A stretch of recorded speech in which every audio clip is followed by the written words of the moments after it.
गुजरांवाला से ताल्लुक़ रखने वाले एक ऐसे नौजवान की कहानी आपको सुनाते हैं जिसने यूरोप में पाकिस्तान का नाम रोशन किया है। जर्मनी में पाकिस्तानी यूथ काउंसलर रहने वाले डॉक्टर मोहम्मद ताहा तारिक चीमा ने अब बल्गारिया की मेडिकल यूनिवर्सिटी में तारीख रकम की है। 375 बैनुल-अक़वामी तलबा में से सिर्फ 88 कामयाब करार पाए, लेकिन उनमें सबसे ज़्यादा नुमाया रहा डॉक्टर ताहा चीमा का नाम, जिन्होंने न सिर्फ आला तरीन ग्रेड हासिल किया बल्कि ग्रेजुएशन क्लास 2026 के टॉप ग्रेजुएट का एजाज़ भी अपने नाम किया। वो ये मुनफरिद एजाज़ हासिल करने वाले पहले पाकिस्तानी हैं। ग्रेजुएशन तकरीब में उनके खिताब ने भी सबको मुतासिर किया, जहां उन्होंने कायद-ए-आज़म मोहम्मद अली जिन्ना के सुनहरी अल्फाज यूनिटी, फेथ एंड डिसिप्लिन दोहराते हुए दुनिया में अमन, इत्तेहाद और हम आहंगी का पैगाम दिया। डॉक्टर ताहा चीमा सिर्फ तालीम ही नहीं बल्कि समाजी और आलमी मसाइल पर भी खुलकर अपनी राय देते हैं। मज़ीद डॉक्टर ताहा से ही जान लेते हैं उनकी कामयाबियों के हवाले से। बहुत शुक्रिया हमें ज्वाइन करने की। डॉक्टर साहब, कैसे हैं आप? Thank you so much for having me on show. अल्हम्दुलिल्लाह, आप सबका बहुत बहुत शुक्रिया। Thank you so much for joining us doctor ताहा। सबसे पहले तो आपको इस तारीखी कामयाबी पर हम मुबारकबाद देंगे। कितना स्पेशल मोमेंट था ये आपके लिए?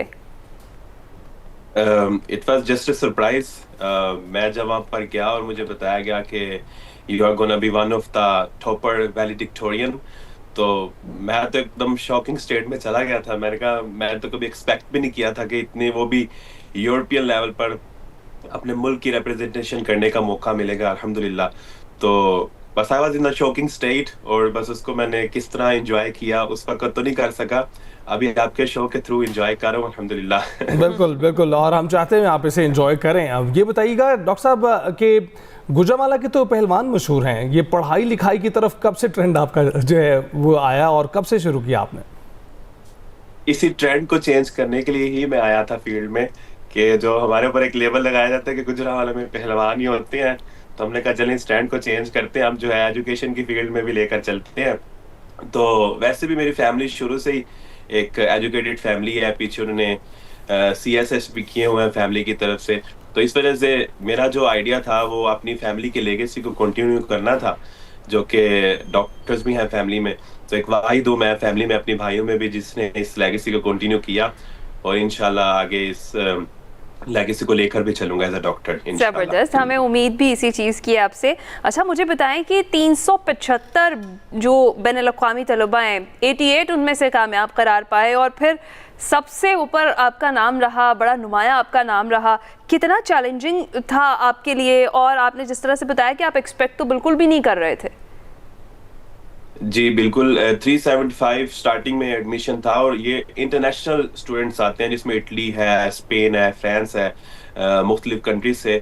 तो इट वाज रियली चैलेंजेस, जिसमें ऑलमोस्ट फेल हो गए थे 6th ईयर तक जब मैं ग्रेजुएट हुआ, और उसमें सिर्फ 88 ग्रेजुएट्स हुए, तो जिसमें से पहला मेरा नाम था जिसने हाईएस्ट GPA लिया।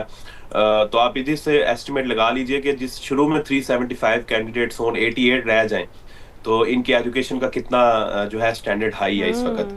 तो it was of course very challenges, लेकिन वो इकबाल का शेर है ना, दश्त तो दश्त दरिया में भी घोड़े भगा दिए हमने। बिल्कुल बिल्कुल, तो आप ऑलमोस्ट पहुंच गए थे। अच्छा, तो ये आप बिल्कुल ठीक कह रहे हैं कि 88 तलबा जो हैं वो कामयाब रहे हैं। इससे तो ये पता चलता है कि काफ़ी मुश्किल इम्तिहान था, लेकिन आपने देखा है वहाँ माहौल। हम तो ये सोचते हैं कि यूरोप जैसे तरक्की याफ्ता ममालिक जो होते हैं वहाँ पर तमाम का तमाम यूरोप तरक्की याफ्ता नहीं है, लेकिन जो तरक्की याफ्ता ममालिक है वहाँ के स्टूडेंट्स काफ़ी पढ़ने लिखने वाले होते हैं। जो माहौल आपने देखा है वो कैसा था, और आप सियासी जो माहौल है उससे भी आपका तारुफ है, वो कैसा लगा आपको? वो इकबाल का एक शेर है, खीरा ना कर सका मुझे जलवाए दानिश व फिरंग, सुरमा है मेरी आंख का मदीना और नजर। तो आई थिंक माहौल जिस तरह मर्जी हो, जब तक आप खुद को चेंज नहीं ना करते, माहौल आपको चेंज नहीं कर सकता। तो इकबाल की एग्जांपल हमारे सामने है। मैं इकबाल का बहुत बड़ा फॉलोअर हूँ, और वो जर्मनी में जहाँ पर मैं रहता हूँ उन्होंने वहां से तालीम हासिल की। तो इकबाल तो हमारे सामने बड़ी मिसाल है कि आप खुद जब तक चेंज नहीं करेंगे, इनकी जो यूरोपियन की वैल्यूज है एजुकेशन की, वो जबरदस्त है। मैं हमेशा अपने स्टूडेंट्स को रिकमेंड करता हूँ कि इकबाल जब यहाँ पर आके पढ़ सकता है तो हम क्यों ना कर पढ़े। अरे वाह। जब हम इधर से पढ़ के जाएंगे, पाकिस्तान जाएंगे, हमें अच्छी पोजीशंस दी जाएंगी, और मेरी ऑफ कोर्स एक ड्रीम भी है यहाँ से पढ़ के पाकिस्तान जाना, अपने मुल्क को सर्व करना, जिस तरह मैं अभी कर रहा हूँ। और सोशल मीडिया पे तो अक्सर मैं अपने नौजवानों के पैगाम देता रहता हूँ। जितनी हमारी जेन ज़ी कम्युनिटी है, उसके बाद जनरेशन अल्फा है, वो मुझे सुनते हैं और काफी मैसेजेस मिलते हैं कि जिस तरह आप नौजवानों को मोटिवेट कर रहे हैं ना, आगे करते रहे। और यही मेरा असल काम है कि अगर मैंने ये इस तरह ये अचीवमेंट हासिल किया तो इसको अपने मुल्क के नाम कर दूं। राइट, बड़ी अच्छी और पॉजिटिव सोच है आपकी ताहा।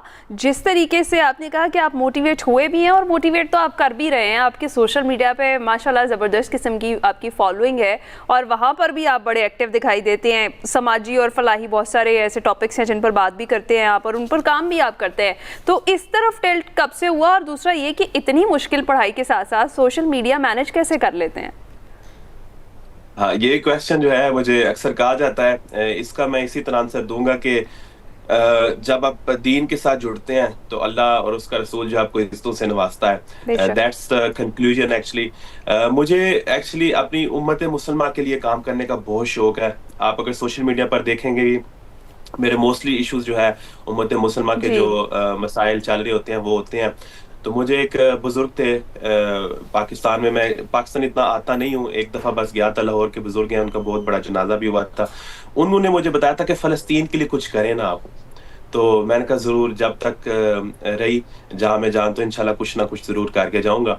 तो जब आपने भी जिक्र किया, मैं काउंसलर बना, मैं पहला पाकिस्तानी इलेक्टेड काउंसलर बना, यूथ काउंसलर। तो उसमें मुझे इतनी ज्यादा मेजोरिटी में वोट्स मिले। तो अल्हम्दुलिल्लाह हमारा इधर जो है एक पावर है, हमारी वॉइस को सुना जाता है। हम जो बात मुसलमानों के लिए करते हैं, जैसे पिछले दिनों पाकिस्तान को कुछ लेबल लगाए जा रहे थे हमारे जो है हमसाय मुल्क की तरफ से, तो हमने वहां पर खड़े होके इटली के सेंटर में पाकिस्तान जिंदाबाद के नारे लगवाए, पाकिस्तान आर्मी के नारे लगवाए। तो इस वजह से हमारी तो जान भी अपने मुल्क के लिए हाजिर है। डॉक्टर ताहा, आप जैसे लोग जो नौजवान लोग हैं उन्हीं की वजह से हमारा जो है मुस्तकबिल सेफ हैंड्स में है। साथ साथ हमें ये भी दिखाई दे रहा है कि जो हमसाया मुल्क ने इल्जामात लगाए, जो टाइटल हमें दिए, ना हमने घास डाली ना दुनिया ने घास डाली उसको, तो उससे परेशान होने की तो ज़रूरत नहीं है। अच्छा, लेकिन जो हमें तशवीश है वो ये है कि आप डॉक्टर भी रहे, आप दयारे गैर में वक्त भी गुजार रहे हैं, अकेले मौजूद हैं वहाँ पर, और उसके साथ साथ आप सोशल मीडिया को चला रहे हैं, तो वक्त की तो बहुत किल्लत नज़र आती है इन तमाम चीज़ों के लिए। वो कैसे मैनेज करते हैं? देखें, आपको तो मैनेज करना होगा ना सोशल मीडिया साथ साथ, क्योंकि जब आप कुछ चेंज लाना चाहते हैं ना, ऑफ कोर्स आपको अपना सब कुछ देना पड़ता है। तो इसकी मिसाल रसूलुल्लाह सल्लल्लाहु अलैहि वसल्लम की हमारे सामने है कि किस तरह वो जो है तिजारत भी करते थे, फिर जो है अपने जो एजुकेशन भी स्टूडेंट्स को देते थे। इवन के मैं देखूं जो हमारी सहाबियां थी, सुभान अल्लाह, वो सर्जरीज तक पढ़ाया करती थी। तो उन्होंने बड़े बड़े मार्के मारे हुए अपने मैदान में। तो जब वो सर्जरीज तक पढ़ाया करती थी, मदीना की एडमिनिस्ट्रेटिव की पहली सर्विस की जो एक खातून थी। तो ये चीजें मुझे मोटिवेट करती हैं कि जब वो उस जमाने में रहकर, जहां पर इतनी फैसिलिटीज भी नहीं थी, खुद को दुनिया में मनवा सकते हैं, तो आपको अपना मनवाने के लिए दोनों चीजों को बैलेंस करना होगा। चाहे आप अंदरूनी तौर पर इंटरनल आप खुद को कमजोर फील करें, लेकिन आउटर आपको जो है इस कम्युनिटी के लिए, अपने लोगों के लिए इस चीज को मैनेज करना होगा। समटाइम्स मैं थक जाता हूँ सोशल मीडिया से भी, पढ़ाई से भी, लेकिन फिर कहता नहीं यार, थकना नहीं है, आगे कुछ करके दिखाना है। अच्छा, तो इतनी पॉजिटिविटी लानी कहाँ से है, ये तो बताएं ना। हमारी यूथ बड़ी टैलेंटेड है लेकिन मायूस बड़ी जल्दी हो जाती है। तो ऐसे जो कामयाबियां हैं, ये जो मकाम है जिस तरह से आपने अचीव किया है, ये इतने आराम से तो नहीं मिलता, स्ट्रगल्स तो सबको करनी पड़ती हैं। तो हमारी यूथ को, हमारे उन नौजवानों को जो जल्दी मायूस हो जाते हैं, जो हालात से थक कर परेशान होकर बैठ जाते हैं, कोई पैगाम है उनके लिए आपका?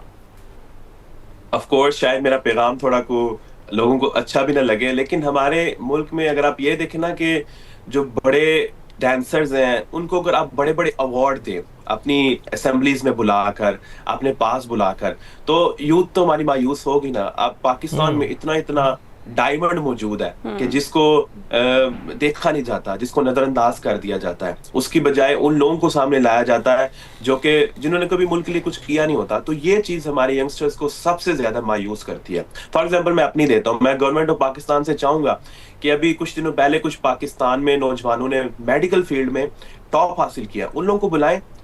आप जो है उन इन्फ्लुएंसर्स को बुलाते हैं जो गाने सब करते हैं, उनका आपको कोई फायदा नहीं होगा, लेकिन ये जब चिराग जलेंगे ना तो रोशनी होगी। ये बिल्कुल चिरागों ने ठीक। जाके इंटरनेशनल कम्युनिटी में जाके पाकिस्तान का भी नाम रोशन करना है, और इनको पता भी होगा कि किस तरह पाकिस्तान को आगे प्रमोट बिल्कुल करना है। ठीक कह रहे हैं डॉक्टर ताहा, बहुत बहुत शुक्रिया हमसे गुफ्तगू करने के लिए। और आप बिल्कुल ठीक कह रहे हैं कि चैरिटी बिगिंस एट होम, घर से ही शुरुआत करनी चाहिए ठीक होने के लिए। ब्रेक के बाद हाजिर होंगे।